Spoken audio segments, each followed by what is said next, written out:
Comment un peu utiliser ce moment de réflexion pour, pour réfléchir sur les événements qui se passent actuellement au niveau de l'Inde et du Pakistan, quelle que soit l'intensité de ou bien la profondeur de l'émotion ou du choc que que ça peut éventuellement soulever chez nous, quelle est la place qu'on doit attribuer à ce genre d'événement. Dans le flot du temps, vous avez quand même énormément de choses qui sont charriées par l'histoire dans ces parcours depuis le début du temps on ne sait pas quand ça a commencé le temps et quand ça finira. Donc c'est un temps qui n'a ni début ni fin. Et imaginez une sorte de fleuve qui commence de nulle part et qui va aller vers nulle part. Et dans ce fleuve-là flotte l'humanité. Donc relativisons tout ça. Relativisons tout ce qui nous est présenté devant nos yeux comme étant quelque chose de véritablement vrai, qui est quelque chose de vrai qui se passe devant nous. Et donc nous oublions que c'est du Maya. Parce que plus l'événement a une puissance effective qui réclame de l'apparence plus virulemment que jamais, plus on doit penser que ces apparences sont fausses. Enfin, je ne sais pas si j'arrive à bien, parce qu'il faut rire, parce que la vie est ainsi. Hein. Il y a beaucoup d'occasions pour rire. Hein. Franchement, moi je vois que les sujets pour rire, et c'est parce que dans cette vie, il n'y a aucun sens. Hein. Parce que plus votre émotion est profonde, plus l'impact du monde visuel est profond. L'impact est profond. Donc nous sommes comment dirais-je, trompés par cette apparence. Euh, plus le choc émotionnel est élevé, plus l'image qui est devant nous semble être vraie, et donc nous sommes piégés encore plus gravement. Parce qu'on se dit, oh là là, il y a la guerre, il y a machin, tout d'un coup là, on est vraiment dans un monde réel. Non, malheureusement, pour choquer, c'est la vérité, la réalité. Tout ce qui peut se passer devant nos yeux, aussi violent et aussi profond que ça peut paraître, et ce n'est que des choses qui se passent dans le paraître et non pas dans l'être. Dans l'être, il n'y a qu'une seule chose, je répète, ça c'est la conscience qui s'observe, un monde de Maya, illusion. Quel que soit l'événement qui peut se passer dans ce monde d'illusion, ne doit pas nous emporter par cette émotion.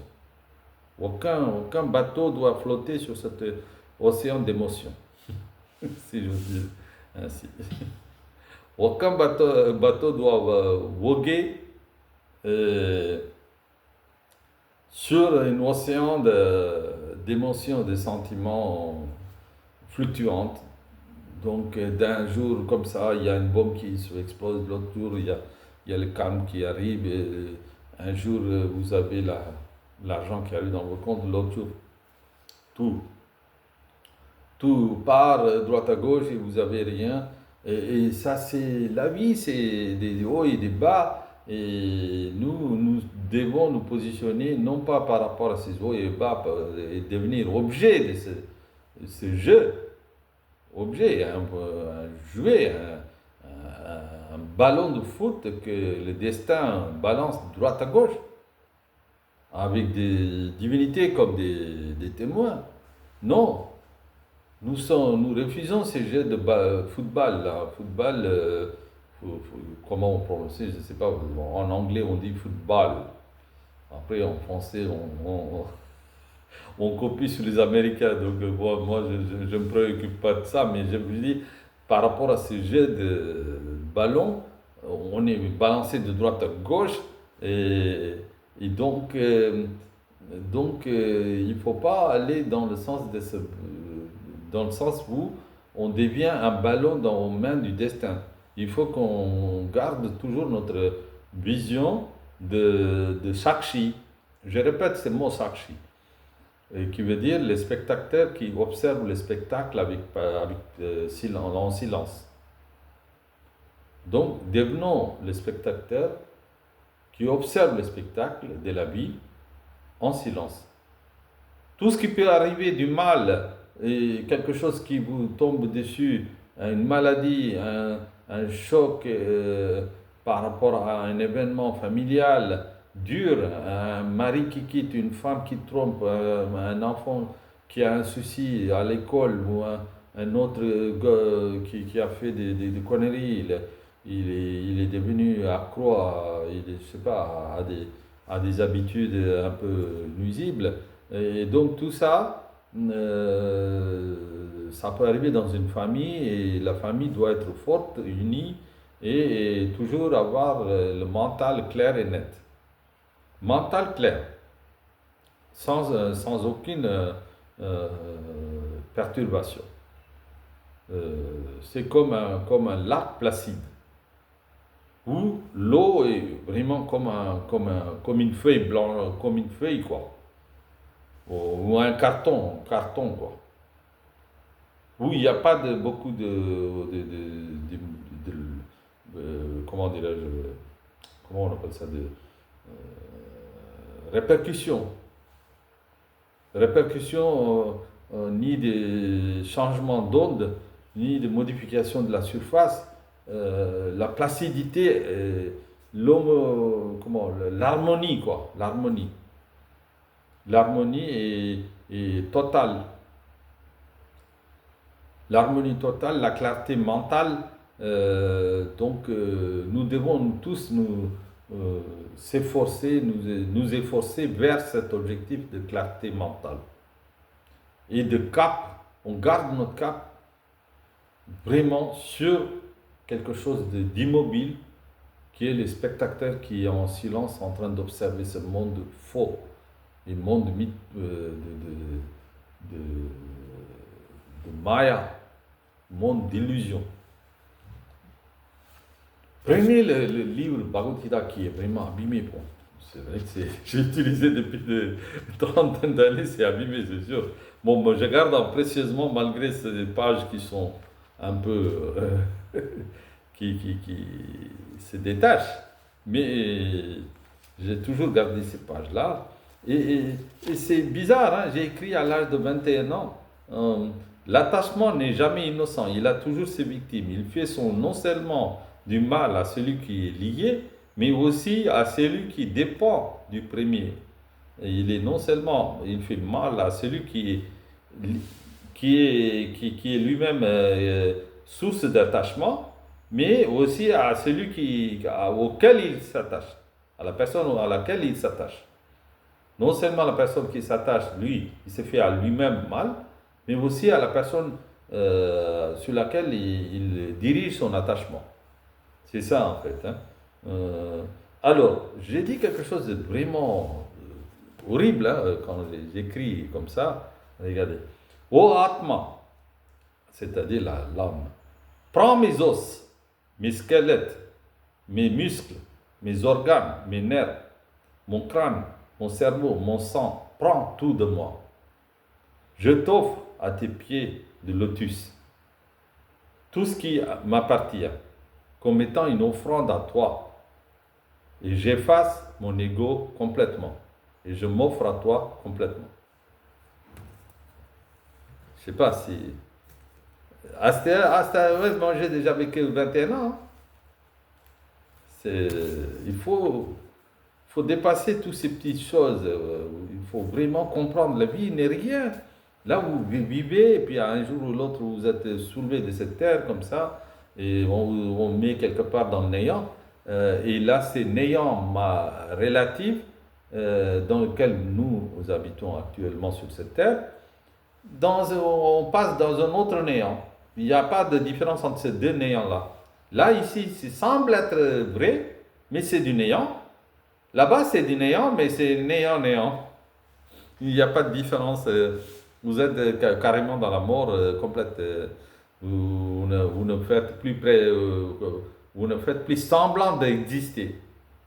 Là où on fait semblant d'exister, mais à l'intérieur de notre corps, il n'y a que des atomes, donc c'est 99,99% de vide, selon la science quantique, je répète, et selon aussi les Upanishads, la conscience, celle qui existe, la conscience qui est l'âme suprême, qui est celle chose qui existe, elle se donne le plaisir de jouer avec une production un peu illusoire d'un monde dans lequel cette âme suprême plante des êtres vivants et elle observe ces êtres vivants en train de vivre leur vie. Bon, parce que il y a quelque part, c'est un jeu pour l'âme suprême qui n'a pas d'autre activité. Vous vous rendez compte, vous êtes seul. Vous êtes seul, c'est Purusha Shukta qui dit ça dans le Veda. L'âme suprême est toute seule, elle est vraiment unique, elle a ni, elle est entourée d'une obscurité totale tout autour. Même elle n'a pas le temps encore de créer le soleil, quoi que ce soit, la planète, tout ça. Mais avant toute création, l'âme suprême est sans forme. Elle occupe l'espace infini, si je veux dire. Elle occupe, si vous voulez, tout l'espace qui n'a pas de contour, périmètre, circonférence. En fait, c'est une circonférence qui n'existe plus là. Il n'y a pas de périmètre. C'est l'infini. Droite, l'infini, gauche, l'infini, devant l'infini, derrière l'infini, en dessous l'infini, au-dessus de l'infini. C'est l'infini partout. Et au beau milieu, ben, cette âme suprême qui s'ennuie. Donc, du coup, cette âme suprême qui s'ennuie là, qu'est-ce que c'est ce monde vraiment? Bon, je vais créer quelque chose. Bon, elle fait de l'énergie quelque chose du peuple, tout ça, l'humanité, tout ça. Il y a beaucoup de gens, tout ça. Dans leur tête, elle joue on va leur donner la possibilité de voir des choses avec leurs cinq sens, mais qui n'existent pas, mais ils vont croire que ça existe et ils vont jouer leur pièce de théâtre. Et moi, je ne m'ennuie plus parce que j'ai au moins la possibilité d'observer ces gens-là en train de jouer leur pièce de théâtre. Je ne sais pas si vous avez compris l'ennui du divin et qui a fait naître ce monde, cet univers dans lequel nous sommes. C'est simplement une envie aussi de voir quelque chose qui échappe à sa volonté. Parce que quand les divinités, les divins nous donnent le pouvoir divin universel, nous donnent le pouvoir de penser par nous-mêmes, l'arbitre, comme un libre arbitre, ça veut dire quoi? Ça veut dire que cette divinité en a marre de tout garder pour elle, de contrôle total. Donc elle veut lâcher ce contrôle, elle veut dire, bon, les humains, prenez un peu de contrôle sur vous-même, et fabriquez vous-même vos vies, et moi je surveille. Voilà. Donc une autre page là, parce que j'ai écrit des choses. Hein. Donc là j'ai écrit sur le livre hein, de Bhagavad Gita. Fais-moi un ciel sans nuages, rends-moi nu extérieurement et intérieurement. Transforme-moi, fais-moi en sorte que je sois nu intérieurement et extérieurement. C'est-à-dire quand on est né, eh ben, on est né sans rien. Après, notre maman nous habille, des vêtements, tout ça. Bon. Mais ramène-moi à cet état de nudité à l'intérieur et en même temps à l'extérieur. L'extérieur veut dire sans s'attacher. Même si je suis habillé, je peux rester sans rien mentalement. sans s'attacher. C'est ça que j'ai dit. Alors, quand j'écris tout ça, je répète, j'ai l'âge quand je suis arrivé fraîchement à Paris, hein, donc j'ai lu ce livre-là ouais, à la station RR. Hein.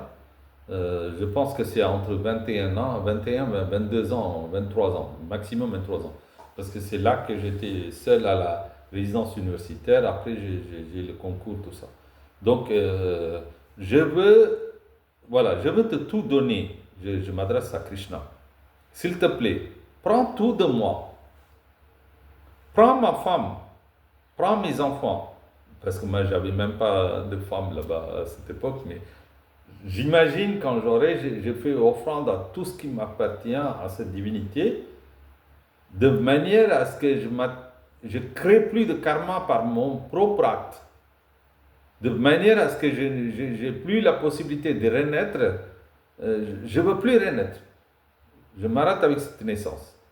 Je ne veux plus renaître et tomber dans le cycle de la vie avec tous ces karmas, ensuite une autre vie avec tous ces karmas. Donc je finis avec cette vie présente.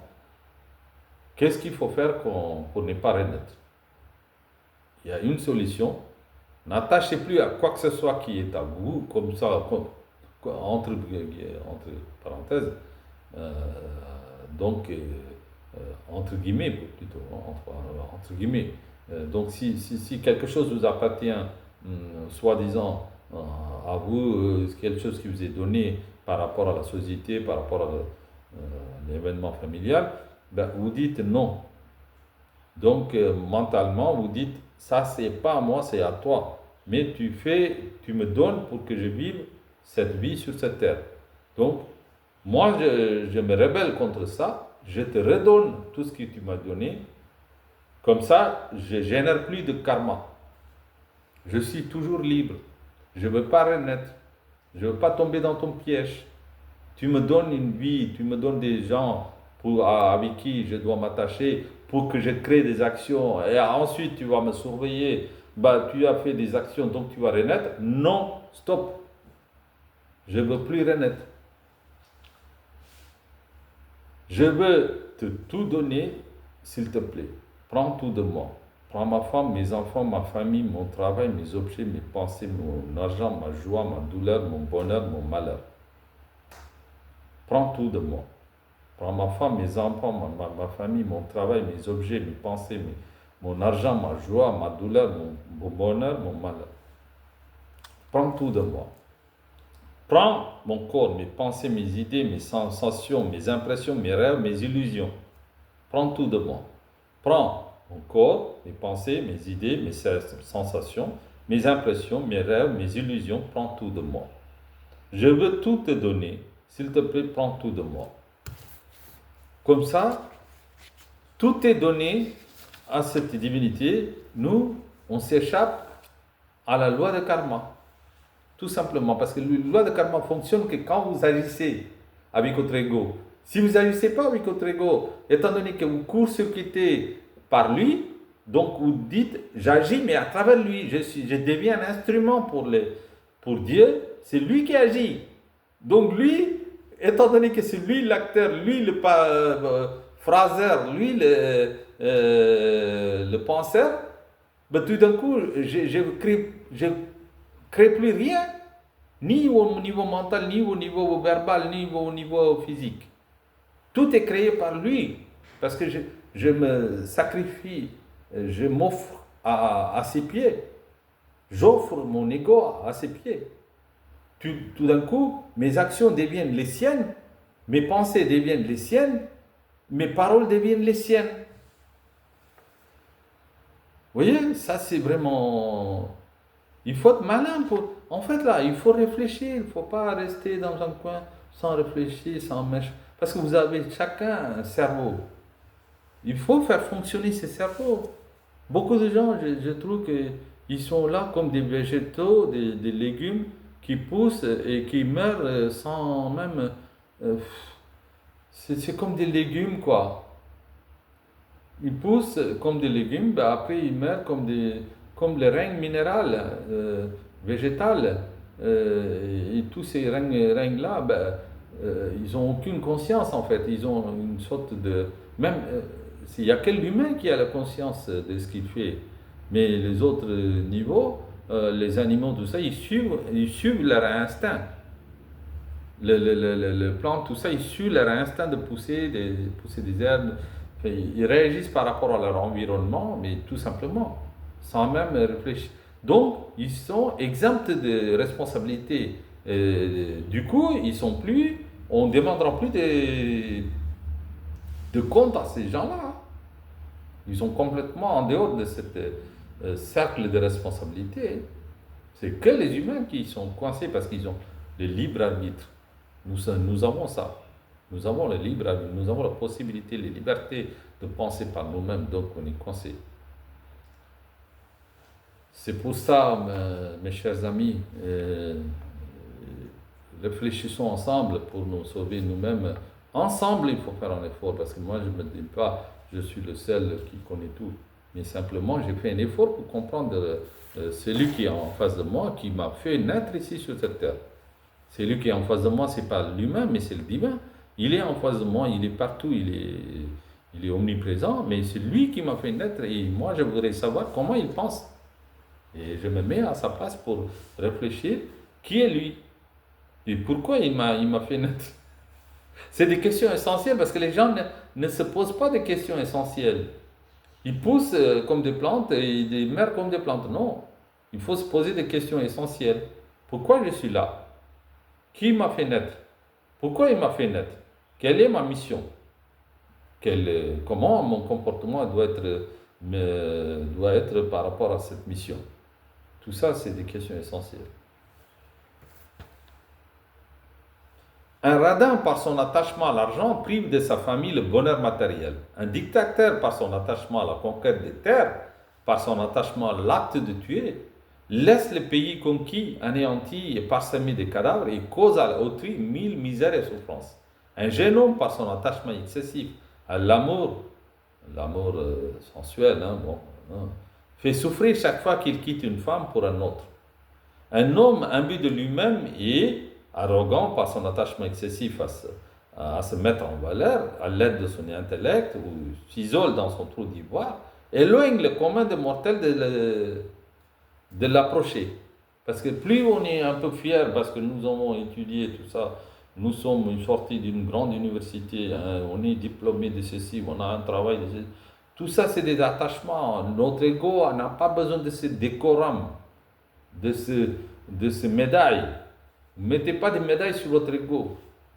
Statut social, diplôme, études, ni rien. Nous devons être nus. C'est la nudité dont j'ai parlé intérieurement, extérieurement. Je pense avoir... en tout cas, merci d'être là si jamais vous avez écouté tout ça. C'est vrai que c'est...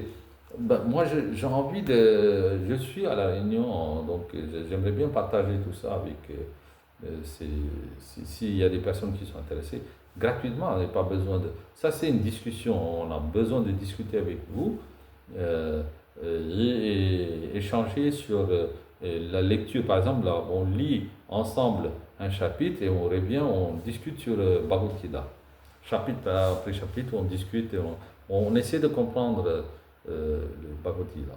Parce qu'à mon avis, vous n'avez pas besoin de 1000 pages pour lire, juste quelques centaines de pages.